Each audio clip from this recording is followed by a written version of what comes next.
बिहार में चुनावी बहार बा तो सीमांचले में असली तकरार बा। सीमांचल बिहार के सीमावर्ती इलाके का वो आंचल जहां पलायन का दर्द है तो घुसपैठ के मुद्दे भी। चुनाव आयोग की अपनी थ्योरी है तो बिहार की सत्ता में वापसी का असली समीकरण भी। यही वजह है कि कल पीएम मोदी भी सीमांचल दौरे पर पहुंचे। पीएम मोदी पहले पूर्णिया एयरपोर्ट पहुंचे, इसके बाद एयरपोर्ट टर्मिनल बिल्डिंग का उद्घाटन किया। वह 36 करोड़ की लागत से बने पूर्णिया एयरपोर्ट से पहली उड़ान को हरी झंडी भी दिखाई। इसके बाद पीएम मोदी ने अपने Mi-17 विमान से सिकंदरपुर हेलीपैड पर लैंडिंग की। वहां से वे सीधा एसएसबी ग्राउंड पहुंचे, जहां उन्होंने जनसभा को संबोधित कर बिहार को कुल 36,000 करोड़ की योजनाओं की सौगात दी। पर अहम सवाल यह है कि बिहार को दिए इन सौगातों की घोषणा के लिए पीएम मोदी ने सीमांचल की धरती को ही क्यों चुना? सीमांचल क्यों हर गठबंधन या पार्टी के लिए राजनीतिक अखाड़े की तरह है? क्यों ऐसा है कि सीमांचल पर दिल्ली की भी उतनी ही नजर है जितनी पटना की? दरअसल जानकार कहते हैं कि जिस गठबंधन ने सीमांचल फतह कर लिया, मानो उस गठबंधन के बिहार में सरकार बनने का रास्ता साफ हो गया। वजह है सीमांचल का चुनावी समीकरण। सीमांचल कुल 4 जिलों से होकर बना है: पूर्णिया, कटिहार, अररिया और किशनगंज। इन 4 जिलों और 4 लोकसभा सीटों में विधानसभा की कुल सीटें हैं 24। दिलचस्प यह है कि सीमांचल की इन 24 सीटों पर किसी पार्टी या गठबंधन का जनाधार और नतीजे एक जैसे कभी नहीं रहे। कभी कांग्रेस को बढ़त मिलती है तो कभी बीजेपी का जनाधार बढ़ता दिखता है। कभी ओवैसी गेम चेंजर बनते हैं तो कभी राजद का एम समीकरण मजबूत होता दिखता है। सीमांचल अबूझ पहेली की तरह है जिसके अंदर झांके बिना आगामी बिहार विधानसभा चुनाव का विश्लेषण तो कतई नहीं किया जा सकता। तो आइए आज बात सीमांचल की कायदे से करते हैं। बिल्कुल तथ्यों और तर्कों के साथ सीमांचल के सियासी आंकड़े को डिकोड करते हैं। यह समझने का भरसक प्रयत्न करते हैं कि ओवैसी और प्रशांत किशोर जैसे पॉलिटिकल प्लेयर एनडीए या इंडिया गठबंधन का कितना गेम पलटेंगे। यह भी समझेंगे या समझने की कोशिश करेंगे कि पीएम मोदी ने बिहार के सीमांचल से ही 36,000 करोड़ की योजनाओं का शिलान्यास व उद्घाटन आखिर क्यों किया। चर्चा इस वीडियो में इस बात की भी होगी कि पीएम के सीमांचल दौरे से सीमांचल की हवा किस कदर करवट बदल सकती है। सीमांचल के 4 जिलों में से 3 जिलों से होकर गुजरी वोटर अधिकार यात्रा क्या कांग्रेस के लिए संजीवनी साबित हो सकती है? क्या सिर्फ एसआईआर के मातहत हिंदू मुस्लिम ध्रुवीकरण से एनडीए सीमांचल जीत पाएगी? आज की इस वीडियो में उपरोक्त सभी सवालों का एक एक कर जवाब तलाशेंगे आज की इस रिपोर्ट में। इससे पहले प्रणाम स्वीकार करी, हमारा नाम आकाश आनंद है और वह देखल शुरू कर चुकल बानी बिहार के राजनीतिक घटनाक्रम के सबसे सटीक, सबसे विस्तृत विश्लेषणात्मक कार्यक्रम जेकर नाम है सियासी कहानियां।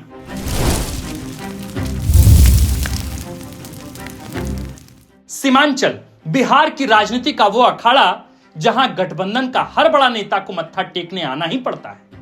इसे ऐसे समझिए कि जब 2022 में जदयू और बीजेपी का गठबंधन टूटा तो केंद्रीय गृह मंत्री अमित शाह ने 23 सितंबर 2022 को सबसे पहले पूर्णिया के रंगभूमि मैदान में ही जनभावना रैली की थी। इसी रैली में उन्होंने आगामी बिहार चुनाव में भाजपा को पूर्ण बहुमत देने की जनता से अपील की थी। अमित शाह की जनभावना रैली के काट में महागठबंधन बनाने के बाद तेजस्वी नीतीश ने पहली बड़ी एकजुटता रैली भी इसी पूर्णिया में ही की।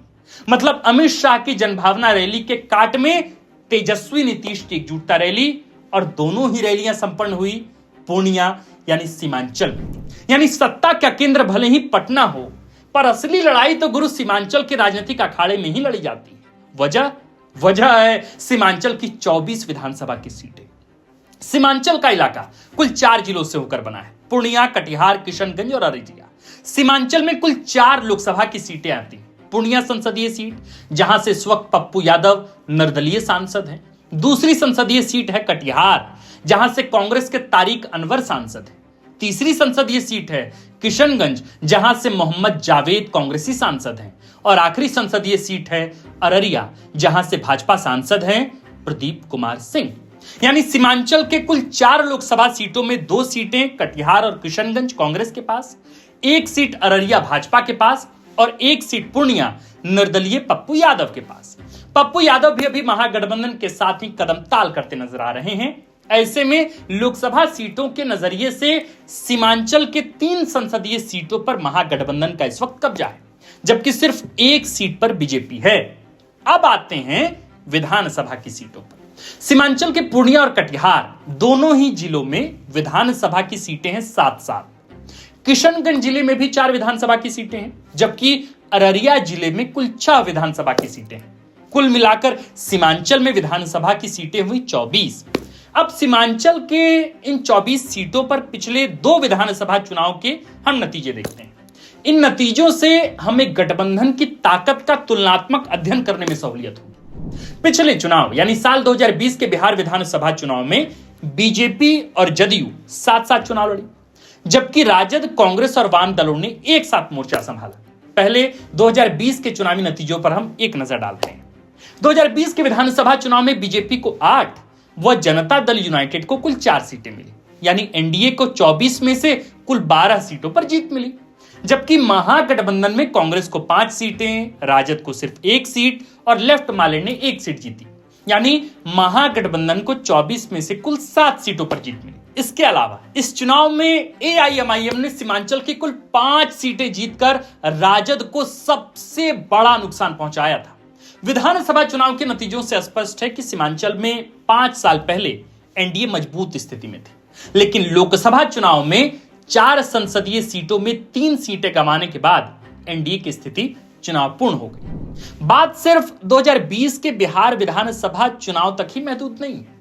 आप साल 2015 के विधानसभा चुनाव का नतीजा देखिए। बीजेपी, रामविलास पासवान की लोक जनशक्ति पार्टी, उपेंद्र कुशवाहा की राष्ट्रीय लोक समता पार्टी और जीतन राम मांझी की हिंदुस्तानी आवाम मोर्चा साथ मिलकर चुनाव लड़ी। बीजेपी को सीमांचल में बहुत बड़ा झटका मिला। कब? 2015 में। बीजेपी तब सीमांचल की सिर्फ और सिर्फ 5 सीटों पर ही रह गई, यानी 5 सीटों पर जीत ली।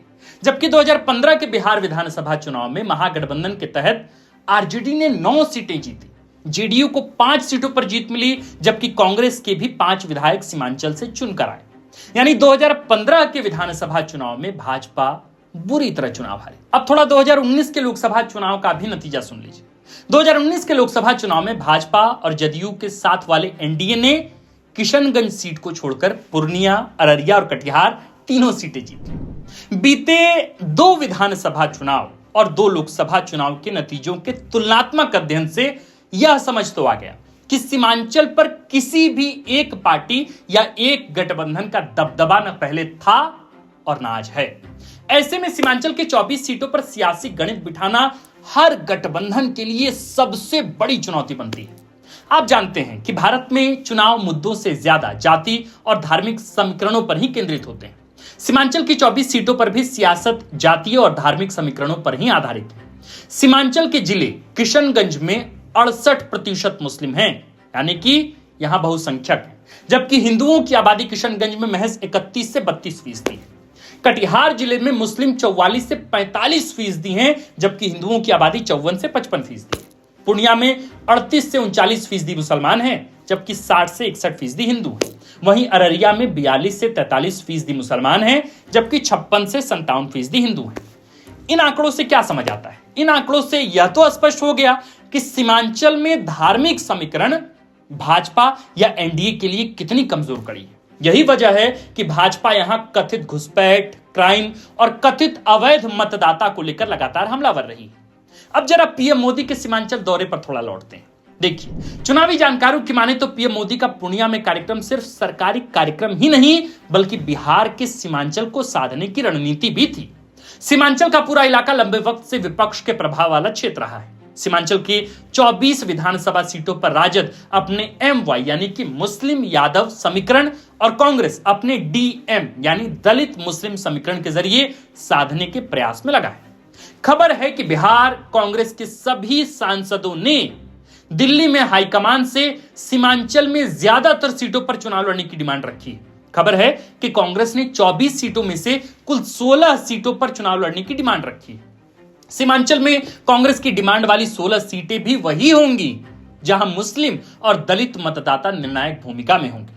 कांग्रेस ने इसी प्लान के तहत राहुल गांधी की वोटर अधिकार यात्रा को सीमांचल के 4 जिलों में से 3 जिलों के 8 विधानसभा सीट से होकर गुजारा, ताकि राहुल गांधी की वोटर अधिकार यात्रा का सीधा इंपैक्ट हो सके सीमांचल में। हालांकि सीमांचल में राजद के संभावित सीटों को लेकर कोई ठोस जानकारी अब तक तो सामने नहीं आई है, लेकिन इतना तय है कि राजद सीमांचल के अधिकतर सीटों पर खुद प्रत्याशी उतारेगा। चुनावी जानकारों की माने तो राजद और कांग्रेस के लिए एनडीए से ज्यादा ओवैसी सबसे बड़ी चुनौती बन सकते हैं। 2020 के बिहार विधानसभा चुनाव में ओवैसी ने सीमांचल की कुल 5 सीटें जीत ली थी। ओवैसी की वजह से ही भाजपा सीमांचल में सबसे बड़ी पार्टी बनकर उभरी। माना जा रहा है कि सीमांचल की सीटों पर ओवैसी की अकेले एंट्री से मुस्लिम वोटों का जबरदस्त ध्रुवीकरण होगा, जिससे चुनावी लड़ाई और दिलचस्प बन सकती है। 2020 और उसके पहले के भी विधानसभा चुनाव का अगर हम ट्रेंड देखें तो एक बात वहां से भी स्पष्ट होती है कि सीमांचल की सीटें बहुत छोटे अंतर से तय होती हैं। 2020 के विधानसभा चुनाव में सीमांचल की 24 सीटों में 10 ऐसी सीटें रहीं जो 10% से भी कम अंतर से तय हुई थी। 9 ऐसी सीटें थी जो 20% से भी कम अंतर से तय हुई। मतलब यह हुआ कि सीमांचल की सीटों पर हार और जीत चंद हजार वोटों के अंतर से ही तय होती। हमने दर्शकों सीमांचल में एनडीए, महागठबंधन और ओवैसी के फैक्टर्स पर विस्तृत बातचीत की, पर एक मजबूत पहलू अब भी छूट रहा है। सीमांचल की 24 सीटों पर जनसुराज के सूत्रधार प्रशांत किशोर की भी नजर पैनी। पीके ने पार्टी का राष्ट्रीय अध्यक्ष पूर्व सांसद पप्पू सिंह को बनाया है, जो सीमांचल के पूर्णिया से ही आते हैं। ऐसे में सवाल बड़े हैं कि सीमांचल का रण क्या मोदी अपनी योजनाओं और सौगातों के जरिए जीत पाएंगे, या महागठबंधन का दलित मुस्लिम यादव गठजोड़ एनडीए पर ही भारी पड़ जाएगा। नजर ओवैसी की एंट्री से लेकर पीके की सियासी चाल पर भी होगी। यही वजह है कि इस विश्लेषण के पहले वाक्य में ही हमने कहा था कि बिहार में चुनावी बहार बा और सीमांचल में असली तकरार बा। बाकी आज की इस वीडियो में हमने सीमांचल के 24 विधानसभा सीटों पर पिछले 2 लोकसभा चुनाव और 2 विधानसभा चुनाव के नतीजों का तुलनात्मक अध्ययन करके आपको बता दिया है। साथ में यह भी बताया कि किस तरीके से ओवैसी और प्रशांत किशोर एक बड़े प्लेयर या एक्स फैक्टर साबित हो सकते हैं। हमने यह भी बताया कि प्रधानमंत्री के सीमांचल दौरे से बिहार की, या यूं कहें कि सीमांचल में हवा किस करवट बदलेगी। हमने यह भी बताया कि इस वक्त कांग्रेस सीमांचल के 24 सीटों में से किन 16 सीटों को लेकर, या उन 16 सीटों को लेकर ही तैयारी कर रही है जहां उसका दलित मुस्लिम वोटर वर्ग या मतदाता वर्ग सबसे मजबूत स्थिति में है, निर्णायक भूमिका में। मेरे प्रिय सुधी दर्शकों, लगभग 2000 शब्दों से यह आर्टिकल, 2000 शब्दों का यह आर्टिकल हमने आपको समर्पित किया। यह पूरी तरीके से रिसर्च वर्क थी जो हमने आपको आपके समक्ष प्रस्तुत कर दिया है। आपको बताना है कि सीमांचल में प्रधानमंत्री मोदी के आगमन के बाद माहौल किसके पक्ष में होगा, एनडीए के पक्ष में, महागठबंधन के पक्ष में, ओवैसी के पक्ष में, या फिर प्रशांत किशोर के पक्ष में। बाकी हमने कुल अपन प्रयास लगातार जारी रखले बनी जा। लगातार हमने कुल सीमांचल से लेके बिहार के हर इलाका, हर सीट पर तमाम कहानी हमने कुल कहब। लेकिन एकरा से पहले हमने कुल के एक ही दरखास्त बा रउआ लोगन से कि हमने कुल के नया यूट्यूब चैनल है, यूट्यूब पर हमने कुल बिल्कुल नया ताजा कार्यक्रम लेके आयल बनी जा, सियासी कहानियां, और चैनल है फोर्थ पिलर बिहार। रउआ वीडियो तो देखी, साथ में हमने कुल के चैनल के सब्सक्राइब भी करी, और अगर वीडियो पसंद आयल है तो ये वीडियो के अन्य दर्शक तक शेयर भी करें। अलग अलग व्हाट्सएप ग्रुप में भी रउआ ये वीडियो के शेयर कर सकें। बाकी देखत रही, अब प्यार बरसावत रही। फोर्थ पिलर बिहार के हमारा नाम आकाश आनंद है, कैमरा के पीछे हवन विक्की। वीडियो के अंत तक देखे खातिर रउआ सब दर्शक के बहुत बहुत शुक्रिया, बहुत बहुत आभार।